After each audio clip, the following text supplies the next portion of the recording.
no, that's not gonna happen.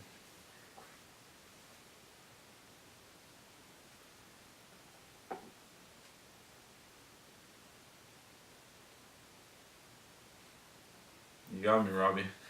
Alright. And hello, LMC students, and welcome to Back Talk. My name is Robert Pierce. I'm the campus editor and social media editor for the paper, and I'm joined here today by my co-host. I'm Anthony Martinez. I'm photo editor for LMC Experience. And we are coming at you live today from scenic Anthony's house because today is Monday the 12th. Yesterday was Veterans Day, and in observance of that, LMC, the campus is currently closed completely shut down. But the podcast, much like the news cycle at LMC, much like the grind, never stops. So we are still recording here today, and this will be going up Tuesday the 13th. We should have put the tiger there Can't for the whole time. The people can't know. Alright, so our first segment of the day is on the campus, because our big front page story this week was the Berlin Wall demonstration put on by Young Americans for Freedom. Now, Anthony, you were there while they were tearing this down. You got some footage of this. So could you tell us a little bit more about what exactly this was? So this is basically YAF members of Young Americans for Freedom. Young Americans for Freedom members. They constructed a basically a model of the Berlin Wall. Basically they spray painted anti-communist messages, anti-socialism messages on it, and they had it there. Basically, they said the reason why was to basically commemorate, celebrate Veterans Day. It was not just Veterans Day. It was also the Berlin Wall actually fell in November of '91. Okay. So it's been 17 years. I'm not good at math. Me either. But they took a sledgehammer there. They were not the only students there or members that were actually participating in the destruction of the Berlin Wall. It took them, when I asked, I believe his name was Joseph Tompkinson. Yeah. He said, I asked him, said with a couple other friends, it took them about like an hour to build the actual wall. Mm-hmm. And they took a sledgehammer and they basically took turns destroying the wall. Yeah, they got some help from passersby. And what else was notable about the event? It was just the event itself was really interesting. I'd never seen anything really like it, like that kind of demonstration before. It was just interesting seeing that even if people didn't agree with Young Americans for Freedom message, a lot of people, more people on campus than I thought, had been affected by communism or socialism in some sort of way. I'm not going to say names, but it is interesting to see that, that's what it is. That, from my perspective, seeing how much socialism or communism has affected people, you know what I mean? Mm-hmm. And so seeing that from people from different backgrounds, even if they didn't agree with YAF's message at all, coming together for this, and it wasn't many people, but the fact that they just were opposed, that they opposed communism. And I think the quote that one of them said was that they had a lot of civil discourse with people who were either self-identified socialists or who agreed with their message but didn't like some of the specific things on the wall. And it was interesting too because the crowd was fairly diverse. So it was just people from what I saw was people from different parts of the world who had a grudge against communism and basically wanted to destroy the wall out of or at least wanted to see what was going on. Right, and as a way to vent out maybe their anger or something like that. So. And we have a much fuller story on the Berlin Wall demonstration that was done by Lily. So it was Lily, you, and Perry were all out there covering this, but Lily's the one who wrote the story, and that's available in the paper or online at lmcexperience.com. Also on campus this week was Lily, again, covered this. It was an impromptu demonstration by Louis Zuniga's concert band, where they walked out of the music room and into the main campus area, and they just started their performance. With all their instruments. They performed a suite from Symphonie Fantastique by Berlioz, which was kind of weird because, this piece is, Symphonie Fantastique is this classical acclaimed piece in which it's a 4 or 5, I'm just exposing how much I don't actually know. It's like a 4 or 5 movement piece performance where every piece is supposed to be a different chapter in this story. And the funny thing is that the act numbers in this story don't actually line up with the act numbers from the actual Symphonie Fantastique, so I was very confused copy editing it, but it turns out they were basically just playing a minorly edited version of the normal Symphonie Fantastique, so that was just... I'm rambling now, but that was my fun experience copy editing. Yeah. So, Zuniga, he just puts this on every so often, just for fun. So, well, I know that he does Symphony Fantastique a lot, but with this impromptu performance, it was very impromptu from what I saw. It was kind of just, they decided, hey, let's get out of the music room and just perform. And passers-by who were on campus at the time had a lot of fun with it, and the band themselves had a lot of fun with it. And honestly, hopefully it's something that they continue doing. Because I think, have you been into any of their concerts before? I have never. Oh, actually, yes, I have. Yes. Yeah, so I've been a couple of their performances, and every time LMC puts on a show, whether it's hosting another orchestra or their own orchestra, it always tends to be pretty good, pretty fun time. Yeah. So the more we can hear them play, the better, in my opinion. Yeah, I love their music selection. It just sounds really good. And then our next segment for today is In the News, because obviously we are recording this about a week after the general election. That's kind of still the big talk of the news. And Perry Continente actually wrote an article in which he analyzed in depth the results and the ramifications of this past election. But just really quick, if you haven't heard it by now, some of the big pieces of news from this election that are going to affect you directly. Marc Desailliers is still our representative for District 11. McNerney is still our representative for District 9. Gavin Newsom is the governor-elect. Dianne Feinstein beat out Kevin De Leon. And as far as the propositions go, so, real quick rundown. Proposition 1 was low-income housing bonds. That passed. Proposition 2 was another housing bond, this time for the mentally ill. That also passed. Proposition 3 was a set of bonds for some water supply infrastructure projects. That one actually failed. Proposition 4 was some extra bonds to construct children's hospitals, and that one passed. Prop 5 was tax breaks for select homeowners. That did not pass. Prop 6 was going to repeal a gas tax. That one did not pass, which means the gas tax is still in effect, and that goes to road maintenance. Prop 7 was a lot of really complicated stuff about daylight savings time, and I have to be honest with you, I don't really understand daylight savings time. I think that when the sun is at the center of the sky, it should be noon. But this basically gives our legislature the option to change how daylight savings times work in the future. Proposition 8 would have been a cap on dialysis prices, how much they can charge those treatment centers, and that one did not pass. Prop 9 would have split California into several smaller states, and that one was removed from the ballot, so if you don't recognize reading that one, no, you did not forget, it wasn't there. Prop 10 would have allowed, not enforced, rent control practices. It would have changed existing laws to give local legislatures the option to start rent control, but it did not pass, so that's not going to be an option going forward. Prop 11 requires private sector ambulance employees to remain on call during their work breaks. That one passed. And Prop 12 set some new standards for animal confinement. That one passed. So again, we've got a much more in-depth analysis by Perry Continente in the paper, but that's just some of the key bullet points. Obviously, you can find these on the web as well.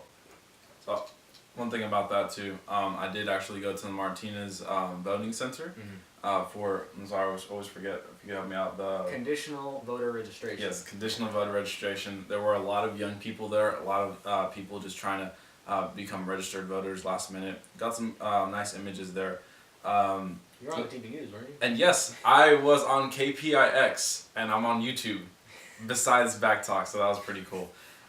So it was just nice to see that, there was a large percentage of, young people there, and, good voter turnout, who actually cared, even if it was last minute, they cared. The other thing with voter turnout is that even though there were a lot of people at that place, by the numbers, young people still did not have the best turnout in this last election. So if you were not able to vote last election, it happens, but definitely we should be getting out there. I'm speaking to the fellow young people. We need to be getting out there, not just this election, but in future elections. If you are able to vote, please register, go out to vote. If you forgot to register or you were not able to get the day off or for whatever reason you just didn't vote this last election, please try to make sure you can vote the next election, especially because I believe the next election is going to be the 2020 general election. Unless if we have any special ones between now and then, that's going to be a very big stakes elections. Midterms are obviously still very important because there's tons of proposition and Congress stuff, but obviously the general election is, the big one where we decide the president. Yeah, so whatever your stance, please get out there and vote. The youth needs to be more engaged in this process. Plus, it's like bragging rights, too. Don't you want to tell your kids, I voted in 2020? Yeah. That's kind of cool, right? You can't really say that for any other year, but... Yeah. So also, some other elements in the news was the Black Student Union reformed at LMC. So Brianna Crawford covered this story.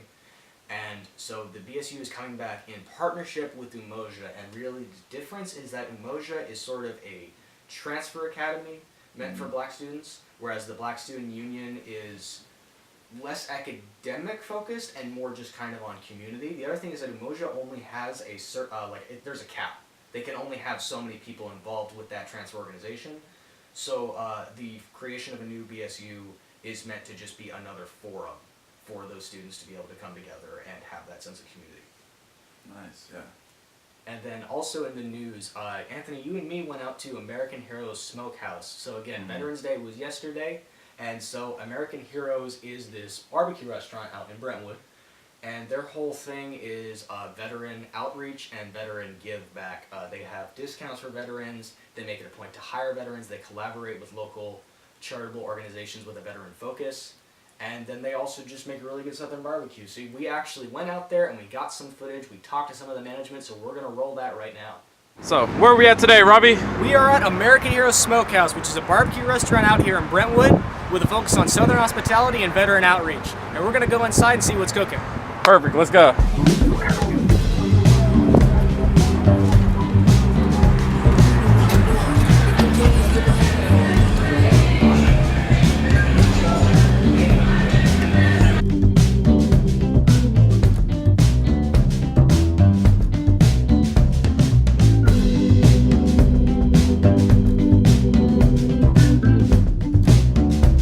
So obviously veterans outreach is a huge part of what you guys do here. Could you just go over that in a little more detail?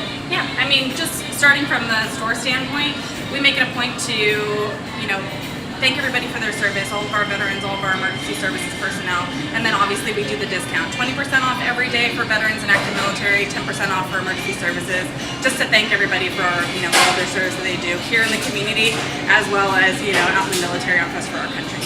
And we're also, we try to get involved in different outreach programs with veterans. So one of the things that we're doing system-wide at all our stores is we're raising money for a service dog. His name is Jocko. So he is being trained to support a vet. And sometimes the vets have PTSD, sometimes they have traumatic brain injuries, but it's been shown that service dogs really reduce the incidence of just any kind of hospitalization or side effects due to whatever injuries are sustained in the war. So it costs around $10,000 to train the dog from infancy up to the point where they're ready to pass them on to their owners. So at this point we've raised about $2,000, and it's our goal to just keep that going until that we've fully funded this dog and move on to the next. Oh, yeah, awesome. And we also do, on the East Coast, unfortunately, due to constraints out here for outside cooking, we do take money in donations for Veterans Give Back program. So once a month we'll do a whole pig or a big pig roast, and all veterans can come and eat for free. So it's really just all about give back? Yep.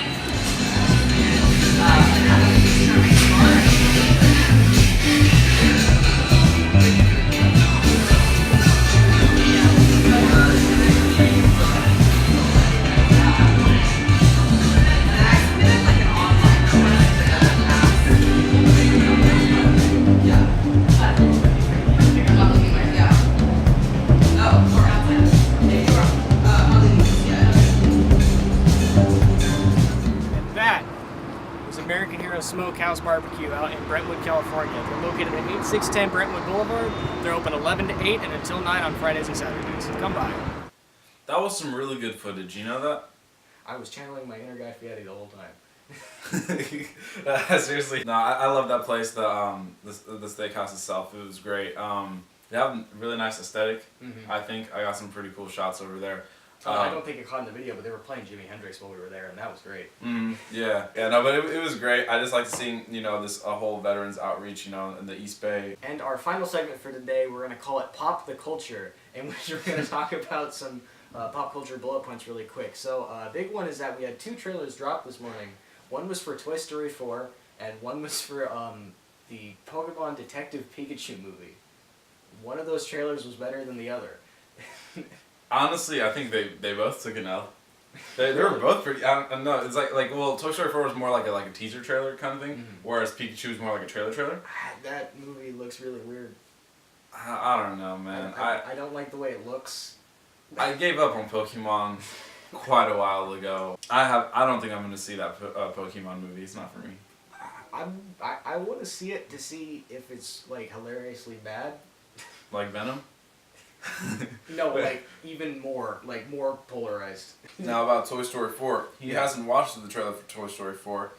And I thought the ending of the teaser trailer was pretty funny. But I mean, it gets kind of weird. Honestly, they should have stopped at Toy Story 3. You know, I know this fourth one's only going to bring more tears to my heart, so. Yeah. But I mean, it looked really weird. Like they're going to do something different with this one, I can see. Mm-hmm. Yeah, no, but well, they probably have to at this point. It's like like you said, they're running on 4 of these.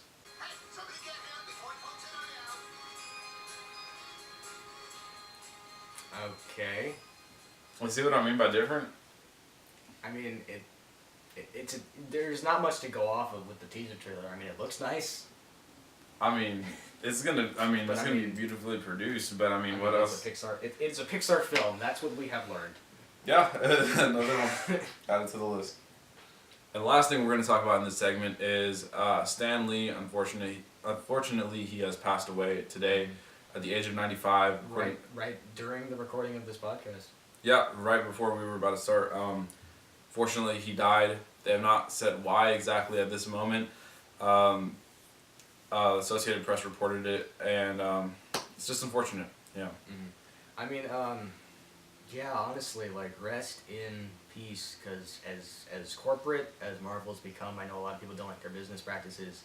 If you just look at his ideas and the person he was one of the best creatives of our time. Oh yeah. And it really is upsetting.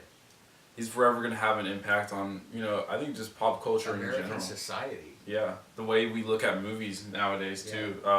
Definition of the word hero.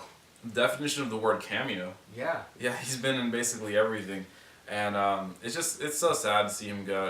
I mean, it was cool though to see Marvel's always paid their respects to him. From my standpoint at least, including him in cameos, toys, video games, all that stuff. It's sad. Mm-hmm. Sometimes like you don't even realize how much he affected the game until you actually start looking at it bit by bit. Mm-hmm.